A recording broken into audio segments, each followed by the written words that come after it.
देखिए हमारा next topic है molecular orbital theory. Important topic है, लेकिन जो मैं अभी करवाने वाली हूँ इस वीडियो में वो सिर्फ आपके नॉलेज के लिए है कि हाँ, एक रफ आइडिया होना चाहिए इसके अंदर क्या होता है। ठीक है, ये आपके सिलेबस में आज सच नहीं है, मॉलिक्यूल्स के बारे में ही बात करनी है सिलेबस के अकॉर्डिंग। ठीक है, तो देखिए कब आपके मॉलिक्यूलर ऑर्बिटल बनते हैं। The basic idea of molecular orbital theory is that atomic orbital of individual atoms combine to form molecular orbitals. Obviously जब एटॉमिक ऑर्बिटल कंबाइन करेंगे तो ही मॉलिक्यूलर ऑर्बिटल फॉर्म होगा। अब यहाँ पर कुछ एजम्पशंस हैं मॉलिक्यूलर ऑर्बिटल थ्योरी के अकॉर्डिंग। फर्स्ट है आपका, मैं ओवरऑल बता देती हूँ क्या कह रहा है ये। क्या होता है, देखो जितने एटॉमिक ऑर्बिटल कंबाइन करेंगे उतने ही मॉलिक्यूलर ऑर्बिटल बनेंगे। क्या डिफरेंस होता है एटॉमिक और मॉलिक्यूलर ऑर्बिटल के अंदर। एटम में क्या होगा, एक न्यूक्लियाई होगा और उसके अराउंड उसके इन्फ्लुएंस में इलेक्ट्रॉन्स होंगे। एटॉमिक ऑर्बिटल में होती है ये चीज़। मॉलिक्यूल में क्या होगा, क्योंकि एक से ज़्यादा एटम वहाँ पर कंबाइन करते हैं तो उसमें क्या होगा, एक से ज़्यादा न्यूक्लियाई प्रेजेंट होंगे ऑब्वियसली। ठीक है, तो मॉलिक्यूलर ऑर्बिटल के अंदर क्या होगा, दो या दो से ज़्यादा न्यूक्लियाई का इन्फ्लुएंस होगा, तब आपके जो है इलेक्ट्रॉन की बात करते हैं हम। ठीक है, तो जहाँ जहाँ पर आपके न्यूक्लियाई ज़्यादा है तो वो मॉलिक्यूलर ऑर्बिटल हो गया, और जहाँ पर सिर्फ एक पॉजिटिव न्यूक्लियाई की बात है वहाँ पर क्या हो गया, एक एटॉमिक ऑर्बिटल हो गया। ठीक है, अब जैसे एटम की एनर्जी बताने के लिए हम ऑर्बिटल्स का यूज़ करते हैं। एटम की ऑर्बिटल्स की एनर्जी होती है जैसे sigma 1s 2s 2p 3s, है ना, ये ऑर्बिटल्स ही तो हैं जो एनर्जी को बताते हैं। सिमिलरली मॉलिक्यूल के अंदर भी क्या होते हैं, ऑर्बिटल्स होते हैं डेफिनेट एनर्जी के, पर्टिकुलर एनर्जी के। ठीक है, तो उन्हें क्या बोलते हैं, मॉलिक्यूलर ऑर्बिटल्स बोलते हैं। ओके, उसके बाद है, हाँ उसके बाद ये देख लीजिए, उसके बाद है आपका linear combination of atomic orbitals. इसमें क्या होता है, जो एटॉमिक ऑर्बिटल होते हैं, जितने एटॉमिक ऑर्बिटल कंबाइन करेंगे उतने ही मॉलिक्यूलर ऑर्बिटल बनते हैं। एटॉमिक ऑर्बिटल दो तरीके से कंबाइन कर सकते हैं, सेम साइन के साथ, ऑपोजिट साइन के साथ। मान लीजिए मैं 1s को कंबाइन कर रही हूँ, 1s सेम साइन के साथ कंबाइन करेंगे तो ओवरलैपिंग बहुत अच्छी होगी, तो ये क्या बनाएगा, बॉन्डिंग मॉलिक्यूलर ऑर्बिटल। अगर ये डिफरेंट साइन के साथ, पॉजिटिव और नेगेटिव, अगर ये डिफरेंट साइन के साथ कंबाइन कर रहे हैं, इट मीन्स क्या है, इनकी इलेक्ट्रॉन डेंसिटी एक दूसरे से दूर जा रही है, वो पास नहीं आ रही है, ओवरलैपिंग एक्चुअल में नहीं हो रही है, तो उसे बोलेंगे एंटी बॉन्डिंग। तो वहाँ पर नोडल प्लेन, नोड ये एग्जिस्ट करते हैं। ठीक है, उसके बाद देखिए, अब मैं क्या बात कर रही हूँ, देखिए जो इलेक्ट्रॉन होता है वो एज अ वेव ट्रेवल करता है, ये हमने पहले भी बात की है ना। अगर मान लीजिए मेरे पास दो एटम है, एक है ए, एक है बी। इस ए एटम के इलेक्ट्रॉन के लिए, क्योंकि electron as a wave travel करता है, तो मैं वेव फंक्शन बोल रही हूँ साई ए, है ना, जहाँ पर वेव है वहाँ वेव फंक्शन भी होगा।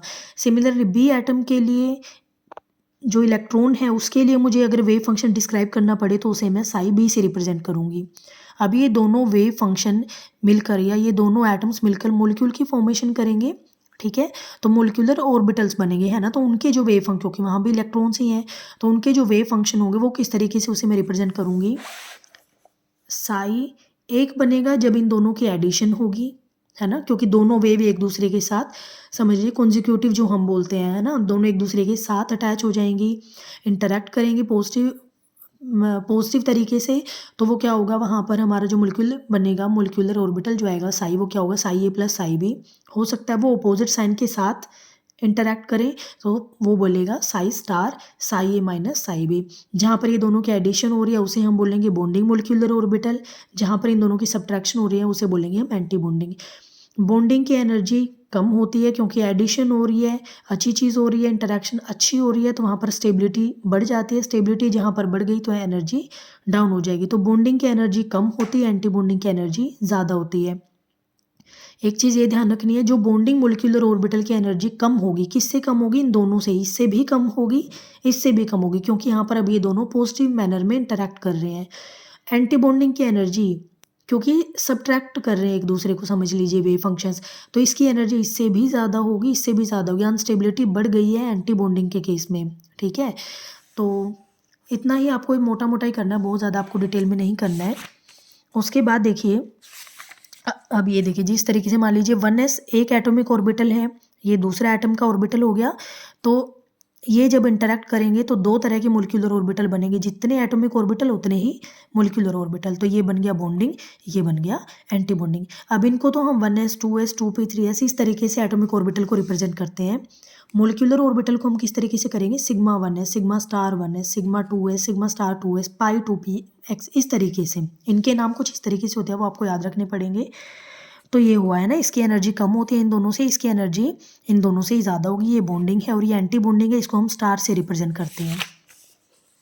तो ये इन दोनों के बीच में डिफरेंस है। देखिए bonding molecular orbital is formed by the, अब देखिए बॉन्डिंग है, एडिशन हो रही है, इसमें सब्ट्रैक्शन हो रही है। एडिशन एक अट्रैक्शन का काम कर रही है ना, कि जो इलेक्ट्रॉन्स हैं दोनों न्यूक्लियाई के वो एक दूसरे को अट्रैक्ट कर रहे हैं, तो वहाँ पर बॉन्डिंग बन रहा है। जहाँ पर वो रिपेल कर रहे हैं, एक दूसरे से दूर जा रहे हैं, वो एंटी बॉन्डिंग। तभी तो नोडल प्लेन एग्जिस्ट कर रहा है, क्योंकि वो दूर जा रहे हैं, वो पास पास आ ही नहीं रहे हैं।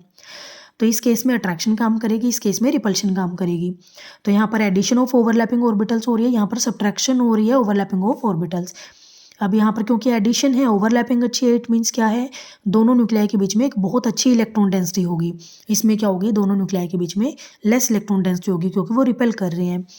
अब अट्रैक्ट कर रहे हैं, इट मीन्स दोनों न्यूक्लियाई के जो इलेक्ट्रॉन्स है वो एक दूसरे के पास आ रहे हैं, न्यूक्लियाई को पास लाए जा रहे हैं ना, वो फोर्सेज यहाँ पर काम करेंगे।